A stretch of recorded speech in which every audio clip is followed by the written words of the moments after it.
Friends, today we have to discuss about production function, and you have to know that production function shows functional relationship between input and output. What? Production function shows functional relationship between input and output. Means here input is land, labor, capital and enterprises. When we have to use or utilize this land, labor, capital and enterprises, how much output we have to produce? Here Q is the output. Understand, production function is nothing but a function which shows when we have to utilize this land, labor, capital and enterprises, how much output we have to produce. And you have to know that in production function also three type of production is there: total production, marginal production and average production. In total production, you have to know that total production means total output generated by the producer by using all the factors of production. Understand, when someone is produce all his factors, means land, labor, capital, enterprises, what he have to produce, the total output is known as total production. What about marginal production? Marginal production of labor or MPL, it is equal to change total production by change in labor. It shows extra output generated by applying the extra labor.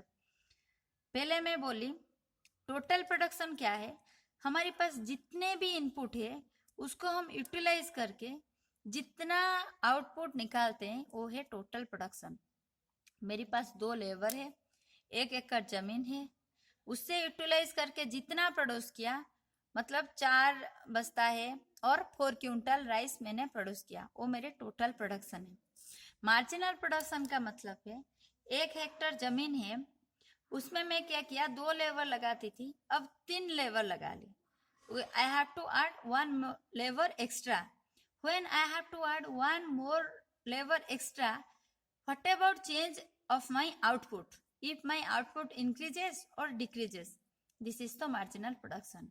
Means 1 labour extra बढ़ाने से मेरे जो output हुआ, जो extra output हुआ, उससे मैं बोलती हूँ marginal production. Understand, marginal productivity of labor or MPL is equal to the change of the total production by change in labor. मैंने 2 लेबर ले रही थी, 1 हेक्टर की जमीन थी, 2 लेबर थे और मेरी 4 क्विंटल हो रही थी अनाज. ना ओनली वही 1 हेक्टर जमीन है, जमीन को हम बढ़ा नहीं सकते. In long term we have to say about the short term. Then 2 labour से मैंने 3 लेबर इंक्रीज कर दी. अगर 400 से मेरी 450 क्विंटल हुई, तब वो जो 50 क्विंटल ज्यादा है वो है marginal production, marginal output. Then what about the average production? Average production on average productivity of labour, it is APL. Always I say that what the normal things about a person, it is known as the average thing. Here we have to know that it shows on an average how much output is produced by single labor. Means we have to know that if we have to put in this, we have to put here 1 labor, how much production is there, it is known as nothing but average production. Now only we have to know that law of variable proportion, which is very important, not very, it is very, very important. Law of variable proportion.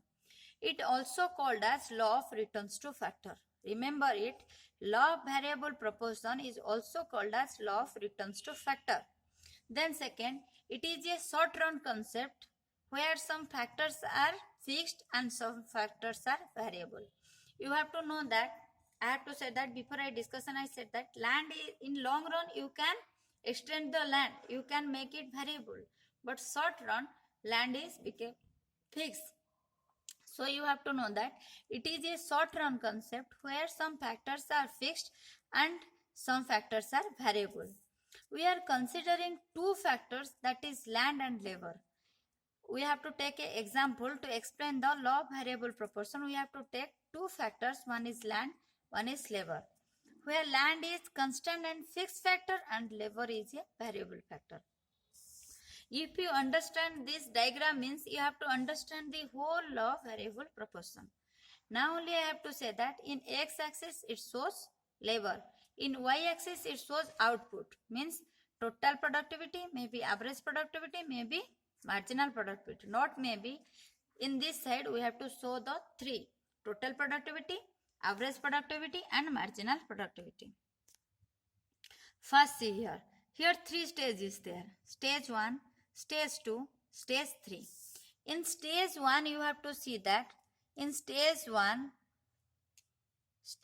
is come from this O to B. Stage N means from origin from O to B, it is stage 1. I have to mention here it is stage 1. In stage 1 is also called as increasing returns to scale. In stage 1, you have to see that it is total productivity curve, it is average productivity curve, it is marginal productivity curve. In stage 1, total productivity is increasing at an increasing rate, but when it is end, you have to see that it is increasing at a decreasing rate.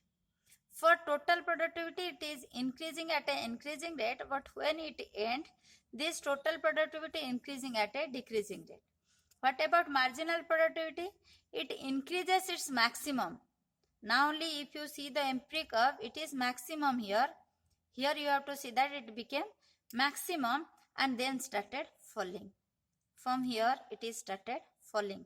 First, total productivity increases at an increasing rate, but after that, after this stage, when the stage 1 finished, it increasing at a decreasing rate. But you have to see that for marginal productivity, it increasing at an increasing rate and it became maximum and start falling. What about average productivity? It increases till it maximum and you have to see that it became maximum here and it little bit slowly decreases. What about stage 2? Stage 2 is also known as diminishing returns to the factor. It is increasing returns to the factor and this one is diminishing return to factor. And you have to know that not scale, it is increasing returns to factor. I am sorry, you have to remember that it is increasing return to factor. After that we have to discuss about increasing returns to scale, law of returns to scale, and this law is specially known as law of returns to factor. It is decreasing return to factor. The second stage is the law of decreasing return to factor. In this stage come from point B to point D. Here you have to say that the MP means the TP means the total productivity became highest here. If you see that here it became highest and then after it start falling. It increases at a decreasing rate until it reaches its maximum point. When this stage 2 finish, it became maximum. What about marginal productivity? It became 0. And when it end, you have to see that from the second stage it became negative. What about average productivity? It became decreasing. In third stage, you have to say that it is known as negative return to factor. And you have to see that here the total productivity curve start decreasing, the marginal productivity curve became negative and the average productivity became fall continuously. So I have to show that three stages there. Stage 1 is increasing return to factor, second stage is decreasing return to factor, third stage is negative return to factor. In first stage we have to say that in total productivity curve increasing at a increasing rate and after that it start increasing at a decreasing rate. But what about marginal productivity curve? It became maximum and they start decreasing. Then what about average productivity curve? It also became a maximum and start falling. What about stage 2? Stage 2 is decreasing return to factor. Here marginal productivity became increasing and maximum. The total productivity became increasing and became maximum. The marginal productivity became 0. Average productivity decreasing. What about stage 3? It is negative return to factor. Here total productivity, here you have to see that it start decreasing and marginal productivity it became negative. After the X curve it became negative. Then this average productivity is decreases, continuously decreases, but it should not be 0 because average productivity never should be 0. You have to remember these three stages, and mostly you have to find maximum 90% chance you have to find a question related to this. Now we have to discuss about law of returns to scale. What about law of returns to scale? You have to remember that this one is law of returns to factor. This is law of returns to scale. It is a long run concept.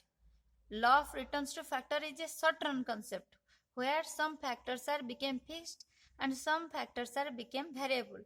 But in law of returns to scale, you have to find all the factors became variable. And I have to write here output is function of some factors, and I have to take here labor and capital. And in this law of returns to scale, you have to find three stages. Just like before, we have to discuss law of returns to factor. Three stages is there. Here that also three stages is there. Stage 1, stage 2, stage 3. In stage 1 is increasing returns to scale. Stage 2 is constant returns to scale. Stage 3 is decreasing returns to scale. In this law, no more negative scale is there. First, we have to know that increasing returns to scale. If we have to increase the input, means we have to increase the input of labor and capital in 10%, we have to find that the output is, we have to 10 times we have to increase, and we have to find 100 times it increases. Understand? We have to give the input of 10 and it increase it to 100. In constant returns to scale, we have to increase the factor of production 10%, and we have to see that same 10% increase in output. In decreasing returns to scale, you have to see that we have to increase our factor of production 10%, and we have to see that our output is 2%. समझ में आई? It's very important, you have to remember the three stages. First is increasing returns to scale. मतलब अगर हम factor of production को 10% ज़्यादा करेंगे तो हमारी क्वांटिटी ऑफ आउटपुट हमारी 100% ज़्यादा हो जाएगी. जो कांस्टेंट रिटर्न्स टू कांस्टेंट का मतलब समान मात्रा, समान ही चेंज होती है. अगर हम फैक्टर ऑफ प्रोडक्शन को 10% ज़्यादा बढ़ाते हैं तो हमारी आउटपुट भी वहीं 10% ही बढ़ता है. वहाँ 10, वहाँ भी 10. Decreasing returns to scale means हम फैक्टर ऑफ प्रोडक्शन हम 10% ज़्यादा बढ़ाए हमारी ज़्यादा इनकम के लिए, बट हम देखें कि हमारे 2% ज़्यादा इंप्रूव हुई आउटपुट में. There is no negative returns to scale. And you have to remember also all the factor of production are changed simultaneously with same proportion. Means if I have to take labor and capital, two factor, the both labor and capital both are increasing in a same proportion only. Hope you have to remember all this and understand it well. In the next class, we have to discuss about its MCQ. Thank you.